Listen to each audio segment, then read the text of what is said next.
If KTM didn't spend the last 2 years organizing its own demise, we might have actually had a brand new 990 Adventure by now. But no, instead, its longtime manufacturing partner, CFMOTO, will be adorning our garages with its first large-capacity adventure bike, the newly announced 1000MT-X, or as it will probably be known in the States, to make everything more difficult, the IBEX 1000. Unlike the more traditional and well-established motorcycle brands out there, CFMOTO's strategy seems to be to actually make their bikes competent, load them up with proper electronics, useful adjustment options, and actually sell them at a very competitive price. I know, maniacs. Their only problem is the stigma that they are a Chinese brand and therefore must be rubbish, even though 95% of the stuff that surrounds me is made in China. They've just announced their first large adventure bike, a direct competitor to the Honda Africa Twin, it seems. So let's go a bit in depth to see what this bike offers and if it's of any interest to you. But until any of that good stuff, this episode is brought to you by the awesome L2 Max dual motor electric scooter. Stick around until the end of the episode to find out more.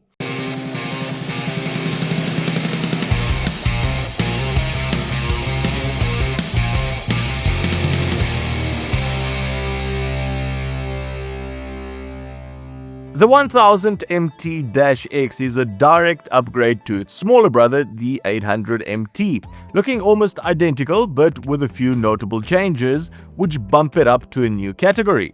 The most important of these is, of course, the engine, the same LC8C which KTM uses on its 990 Duke and the RCR Supersport, and most probably would have used on its 990 Adventure if it wasn't so busy being bought out by the Indians at Bajaj. Compared to the 800 variant, the 1000MT puts out almost 20 more horsepower at 111 and 20% more torque at 105 Newton meters, which gets delivered 500 RPMs lower at 6,250.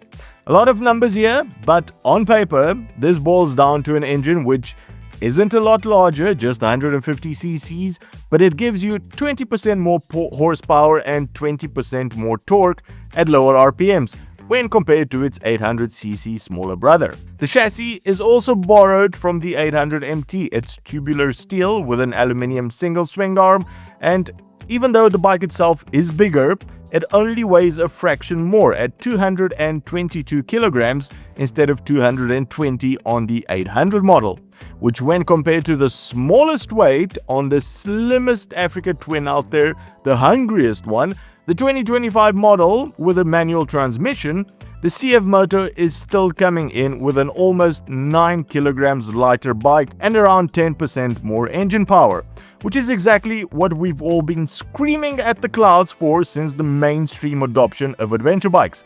More power, less weight. Wheel size will also make the most vocal among us quite happy as well. I say this every single time I get a chance to on this channel. I don't mind a 19-inch front wheel, and I definitely do not hold it against a bike when it comes with one, because even though I enjoy my off-road riding quite a lot, I personally will not push a bike past its limit to ever need a 21-inch front wheel. With all that being said, CFMOTO has equipped the 1000MT with larger 21 and 18-inch front and rear wheels. Not only that, they are of course spoked wheels, they are tubeless as well, so having a flat in the middle of nowhere is not a 2-hour-long ordeal. It can be plugged in 5 minutes or less, and they do come standard with proper off-road tires, Pirelli Scorpion Rally STRs.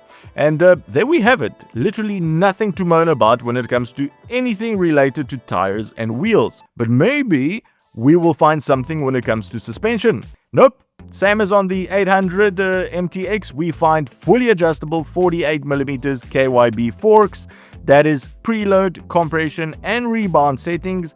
Pair that together with a rear monoshock acting on an aluminium swing arm with the same arsenal of adjustment options. None of these are electronic, however, so you will have to read the manual and adjust them yourselves, but In the end, the 1000MT-X can be set up to your heart's content for however large a load you are carrying and whatever type of terrain you are tackling. When it comes to seat height, there are two different models. The high seat version comes with 870mm of travel, both front and rear, but if you prefer a shorter ride, there is an 830mm option as well. Brakes. Now, the Chinese have definitely skimped out on something over there, but no, Brembos all around, baby.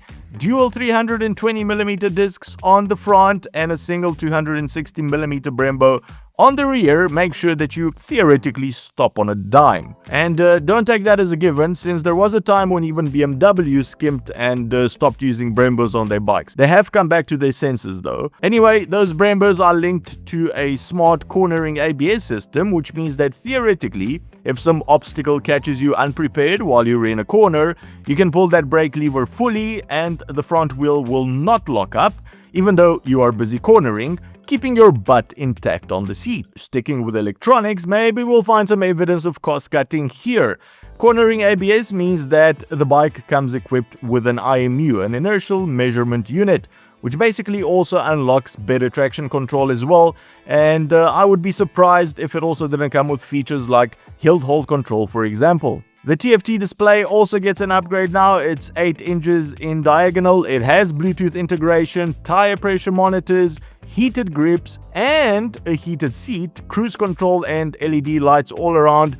These are all standard, by the way. I don't know of any other bike, and there might be some, I just don't know about them right now, which have a heated seat as standard. Adjustable handlebars, adjustable windscreen, skid plate, handguards, and a chain guard also come included in the package.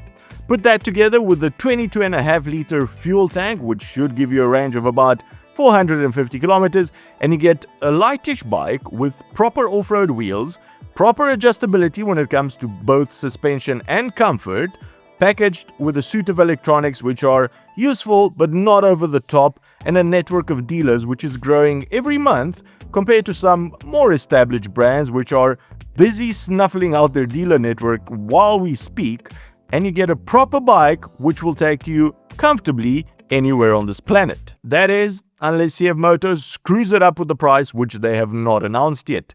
The 800MT, or the IBEX 800, starts at $10,300, and I expect this bigger 1000 IBEX to push the starting price a few grand up. However, still competitive when it compares to the Africa Twin, which has a base MSRP of $14,800, or the KTM 890 Adventure with its now Bajaj starting price of around $15,800. Basically, CFMOTO has a lot of playroom here when it comes to the price, and I hope they make the right call. Expected to ship out in Q2 of 2026. Is the new 1000MT-X a bike you would happily keep in your garage? Let us know in the comments below, and if not, why not? Which part of everything we've discussed here today would make you unhappy to home one of these bikes? Let us know down below. The L2 Max dual motor electric scooter comes with two 1000 watt motors, has a whopping max range of 90 kilometers, which should be enough for anyone's daily commuting needs. Will do a maximum of 65 kilometers per hour when pushed to the limit, which is faster than anything Dave has ever touched, and comes on large all-terrain 10-inch tubeless tires with adjustable suspension so you can take it off-road to your heart's content. Use the codes in the description below to get yours today. It's not break or backs, not. Oh. With your legs, lift with your legs. Well, that's the show for today, everyone. If you've enjoyed it, give it a big thumbs up, and if you think you've learned something new, consider subscribing, or why not becoming one of our Patreons to help us make more of these shows. Cheers, and I'll see you on the next one.